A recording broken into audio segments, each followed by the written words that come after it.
এতটুকুই বলার। আমার হাজবেন্ডকে 20 জুলাই নিয়ে যাওয়া হয় রাতের দিকে 3:30টার থেকে।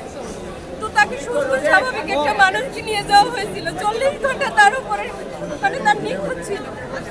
অমানবিক নির্যাতন তার উপরে করা হয়েছে। কোর্টে উঠানো হলো 22 তারিখে। তখনও সে মোটামুটি একটু মানে চাইছিল একটু, বাট 5 দিনের রিমান্ডে মানুষটাকে উপরে এত অমানবিক নির্যাতন করা হয়েছে। সে তো কোনো চোর না, ডাকাত না, সে ডাকছে সাবেক ভিপি, একজন মেধাবী স্টুডেন্ট।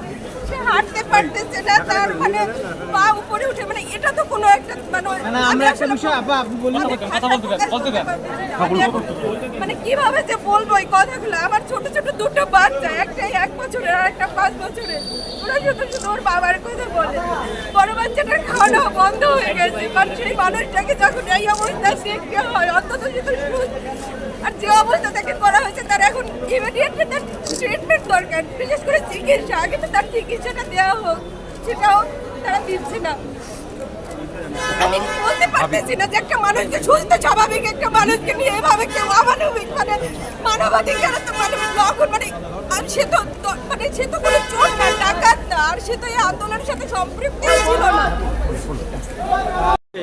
যথেষ্ট যে ধরনের টর্চারিং করা লাগে সেই ধরনের টর্চারিং করছে।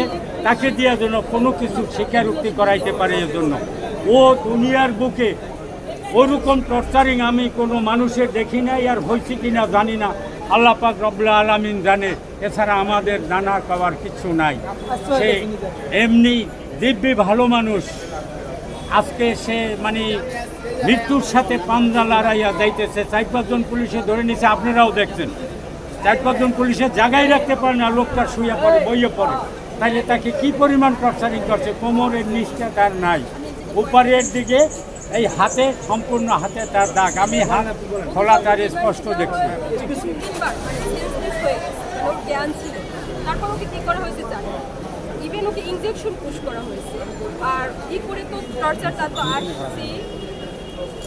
আমি আসলে ব্যাপারটা নিয়ে আমার মানে মাথায় এই মুহূর্তে আমি একটু কাইন্ডলি কালকে একটু প্রেস কনফারেন্স করতে চাচ্ছি সকাল 11টার দিকে। আমি এখন মানে আমার মাথায় এখন আর মানে যে অবস্থা দেখছি, বিভৎসতা, মানে আমি এখন এই অনুভূতিগুলো এখন আমি বুঝাতে পারবো না।